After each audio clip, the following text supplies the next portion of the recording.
Okay, we'll go ahead and get started. Over to you, Jen. All right. Thank you, everyone, for joining us today. Hopefully, this will be a nice little break from your afternoon and a distraction with all fabulous things about Big Bend.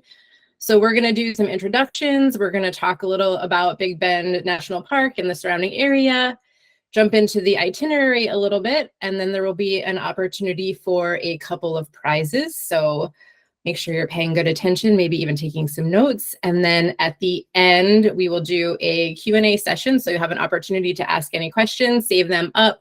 And again, we just ask that you please stay muted during the regular presentation, and then we'll jump into those questions at the end. Alrighty, so I am Jen Engers. I'm one of the regional program directors with Adventures in Good Company.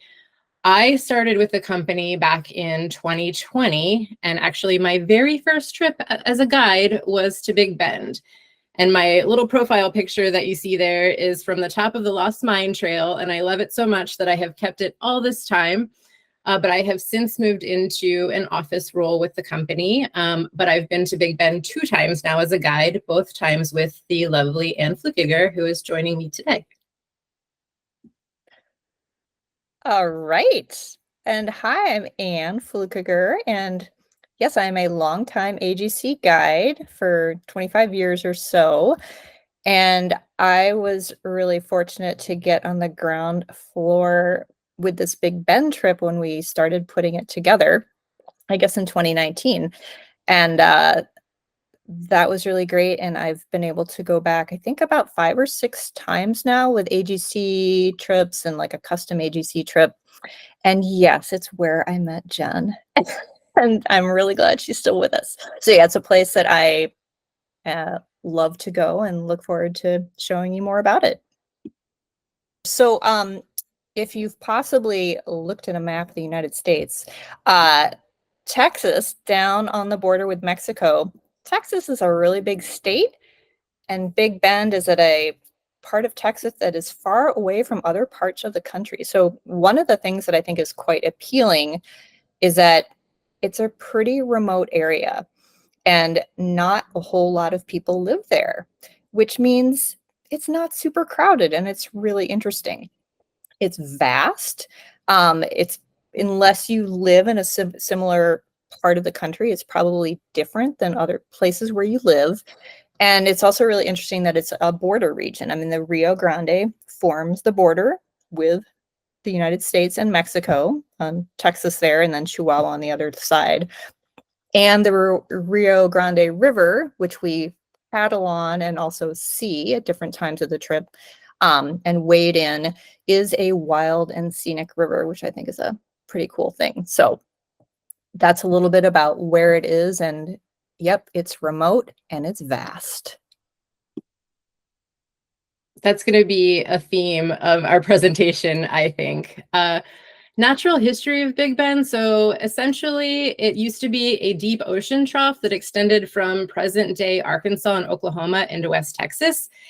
And from the highlands in the north, we had eroded gravel, sand, and clay that gradually accumulated in layers within this trough and in time became beds of sandstone and shale.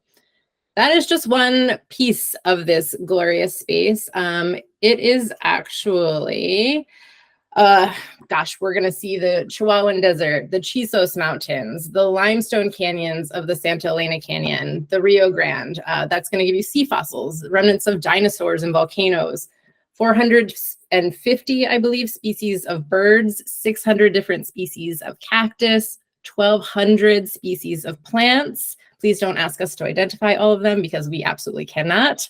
And then the incredible night sky. I did not intend for this to include a photo of me, but it does. There I am. The geology a bit of the park, Jen mentioned it a bit, but so the oldest exposed rocks that we can see there are about 500 million years old, but the whole park has evidence of sedimentation, both that was done in like dunes and sand, as well as underwater, which produces different kinds of sedimentary rock, and lots of fossils, because the area was for a long period of time under various kinds of seas, so lots of fossils. And then more recently, there was a lot of volcanic activity.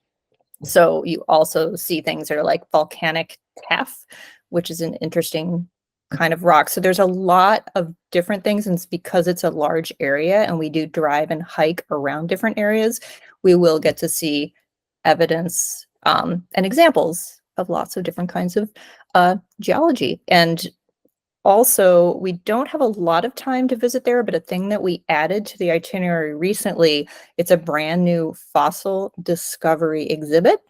And it's a place that we do a quick stop on the way back. So that's pretty cool. And chiming in here to say that this quote, it can be a geologist's paradise or nightmare. And it's because of those processes that Anne mentioned that often rock sedimentation seems, quote, out of place from what a geologist would assume was a tidy timeline. So there's a lot to discover, and some of it will boggle your mind and baffle the imagination. Baffling and amazing. Okay, so human history of the area, there's a link here that you can check out and do a deeper dive into the region. But it basically spans thousands of years, beginning with the indigenous peoples like the Chisos and Humano tribes who lived and hunted in the region. And then the 18th and 19th centuries brought the Spanish explorers, the Mexican settlers, the American ranchers and miners, and then finally the park visitors. So lots of really great stories, lots of history. When you visit, you'll, I'm sure, have your own stories to share, but just a wonderful kind of lush tapestry of people in the region. And this is a deeper dive into one of those peoples, the Comanche tribe. So there's a Comanche trail that is a historic route that runs through Big Bend. It was a natural north to south passage that was so well worn by the 19th century that people thought that it was actually engineered. So the Comanche are a respected tribe of skilled hunters, warriors, and horsemen. They used this trail to connect the Chihuahuan Desert in Mexico with the upper reaches of the Red, Brazos, and Pecos rivers. And there's a really great book called Empire of the Summer Moon by S.C. Gwynn about the rise and fall of the Comanches. If you have an opportunity to read it before you visit Big Bend, specifically for our trip, you'll get a little bit of a pre-course to what you're going to hear when you are paddling on the Rio Grande from our local partners. It is just lovely. They do a deep dive into the history, but this is a book, even if you don't make it to Big Bend, it's really worth checking out.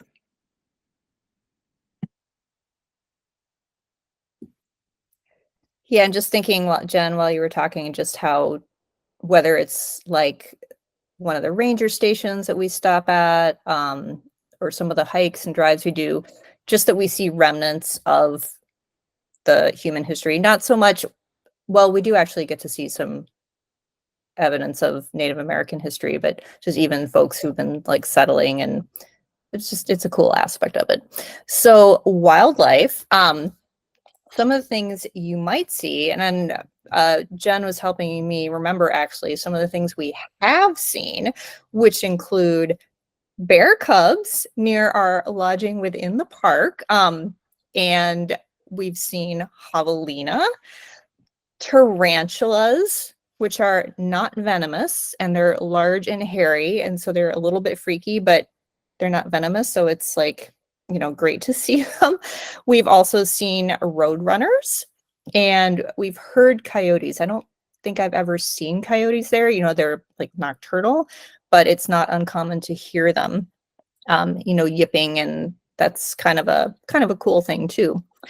And there were a couple additional slides on here that related to, I think that maybe the next one, there's a couple of invasive species, and the one, the aoudad, that was the one that has actually I didn't realize this until Julie mentioned, but they are, if you can see this cool photo, they are trying to reintroduce the native bighorn sheep. And so they've been doing some relocation with these exotic sheep. And you can see that they're being lifted by helicopter. So, just a reminder that these areas have been impacted by humans, whether it's bringing in a species, but then also we, like the National Park Service, for example, can do things to try to make an area that's more what it was before. And it's nice to see those efforts going on.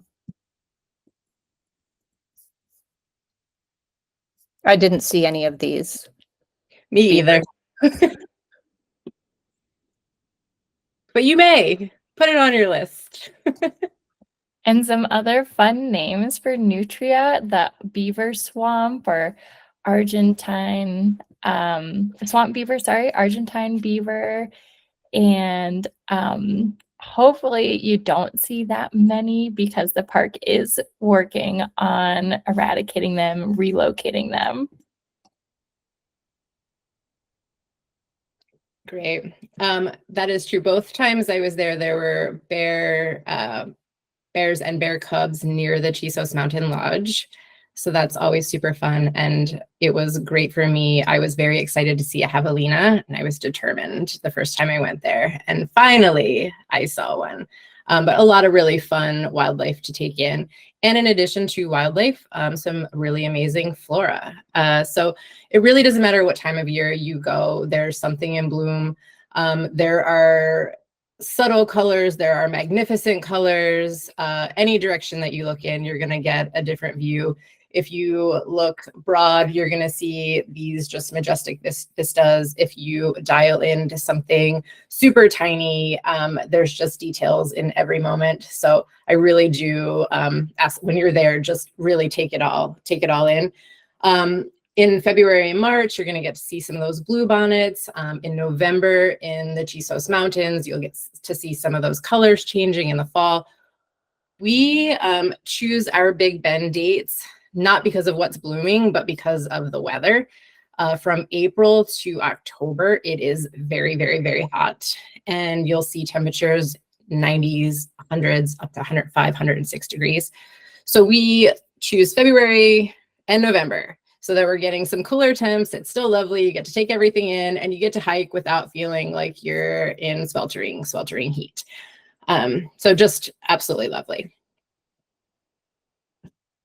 Another one of my favorite aspects of Big Bend, it is one of the dark sky sanctuaries, which some of you might be familiar with this, but if you're not, there are only about 20 of these around the world, and it's a place that is far enough away from light pollution and or, well, you can also do some things to minimize it, like even within, say, a place that's far away, or I should say like Big Bend, they can then reduce the lighting they have even in the sort of populated areas in the park. But it means that you are going to see stars that you probably haven't seen before. I mean, it depends on where you live. You might live in a remote area of like Wyoming or something. But for many of us who live in cities or towns, it tends to be the darkest skies that we ever get to see. Other places that are dark sky sanctuaries are the Boundary Waters Canoe Area in northern Minnesota, near where I live, and Chaco Culture National Historic Park in New Mexico. So this is a perk of the trip, great for stargazers. And one thing that's fun, I mean, we can go out anytime at night, but when we're within the national park, staying at Chisos Lodge for a couple of nights, it's really common for other folks staying there. There's a very short paved walkway that you can go on at night. It's like a quarter of a mile. People just gather out there, usually kind of silently, sometimes with their cameras, that like we've had participants on trips that have taken amazing slow, however it is that you get like the exposure, cameras, but you don't need to have a camera. You can just take it in. But I mean, any trip that we have, sure, you can go out and look at the sky, but I think some of these areas that have such minimal light pollution, it's a really nice feature. It's spectacular. Thanks, Anne. And then for our itinerary, there is a link here. You can also find the same information on our website if you want to do a deeper dive into each of the days. But we will arrive in El Paso. We will come together as a group and do introductions and orientations, a really great welcome dinner, and then we jump in. And this is primarily a hiking trip. So we're hiking 2 to 6 miles. And then if you choose to do the South Rim Trail hike at the end, that's a 12 plus mile day. So 2 to 12 miles. We're going to throw all that out there. And then we do have a paddling day in the mix as well. And that is beginner friendly. This is a level 4 trip for AGC. So our trips, if you aren't familiar, are rated by activity level 1 through 5, 1 being the easiest, 5 being the most challenging. So 4 is at the upper end of that. This is not a level 4 because it has consistently high mileage, but just really because of the terrain. So this is a big and remote part of the country. We're covering a lot of territory, a lot of varied terrain. And it's one of the reasons it makes it so special to visit as a group, because it's really just challenging to get to. It's challenging logistically. So traveling with us makes that a little bit easier. We have had, plus good company, as you know, but we've even had a bunch of folks from Texas who have joined our trips because it's a bucket list trip for them, even in Texas. Texas is so big. That logistically and, you know, wanting to travel with the group, they've chosen to do it with us and had a great time. So during these days with us, you will be in the desert, we'll be in the alpine forest, rivers and canyons. And then along the way, like I said, we'll do some really amazing hikes and paddling. I just wanted, if I can just add briefly there, actually, I think the original reason that AGC planned this itinerary was a woman who's been a very frequent traveler with us, and some of her friends we have from Texas was like, hey, and this is to the person who started Adventures in Good Company, who's now, you know, sold it and is retired, but said to that person, like, yeah, you should go to Big Bend. Like, could you please plan this trip? And it wasn't a custom trip, you know, it wasn't a contract trip, but it was kind of the idea from there. So exactly what Jen said. And I just wanted to, one thing that I love about this, and this is a nice feature of going there too. So you might see on day 2, we leave El Paso, we drive to Marfa, we do this kind of short hike. This short hike is actually reasonably challenging, but this is a thing that when the very first time we did the trip, because there is a lot of driving the first day, you have to get where you're going. And we were looking to add a little more activity that day, and I looked up this Chihuahuan Desert Nature Center and was like, oh, perfect, it's practically on our way. And this has become such a great way to kind of welcome us into the area. It's not only just a nice hike at a beautiful place, but we have a picnic lunch there. They like welcome us warmly. And I think it's just a neat example of how people are, I mean, not everybody always enjoys having, you know, say tourists and travelers to their area. You know, that varies anywhere you go in the country, but we're so warmly welcomed there. And it's just a nice addition to the trip. There are a lot of little things like that that I enjoy about this trip. Likewise. So once again, activity level, this is a level 4. And, you know, we've chatted, I would say in some cases, this might be a 3+ to a 4, but that last South Rim hike that is 12+ miles definitely is going to kick that into a solid 4.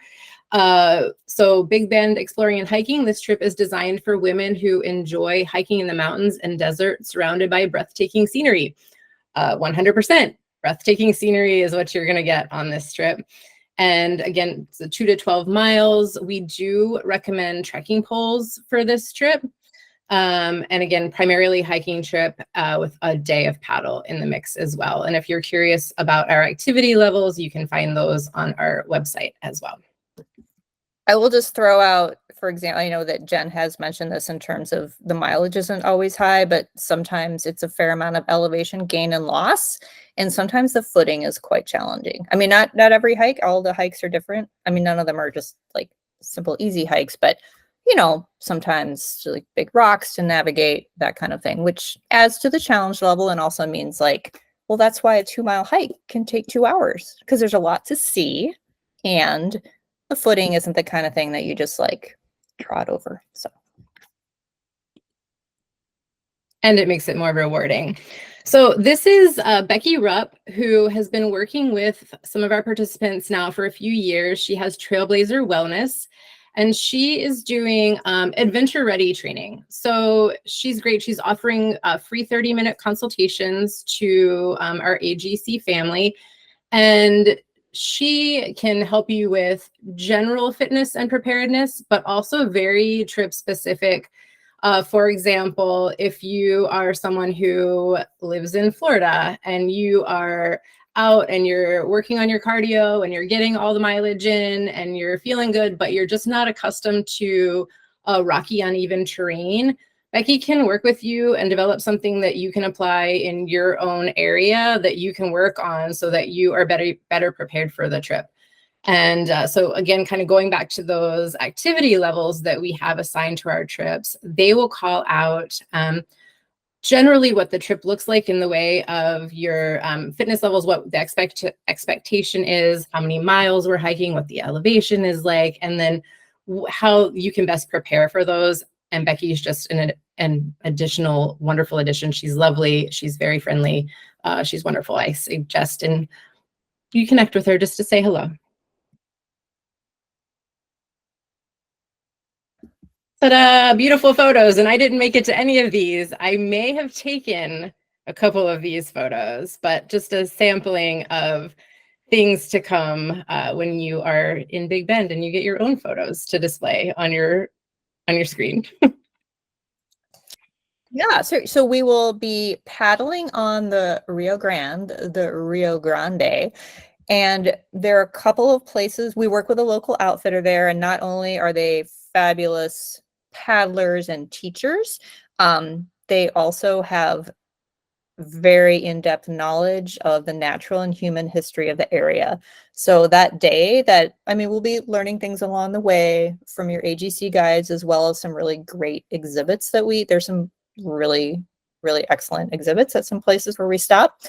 And the day that we go paddling, our local guides will, as we're driving to our put in place, be talking on like they'll be giving us some great information about what we're seeing and some history, and they live there, and it's really great. So we'll be going to one of couple of places that they can put in, and based on the water levels, which can vary based partly the time of year, the rainfall, but also there's a dam that's like upstream on a different river, different things.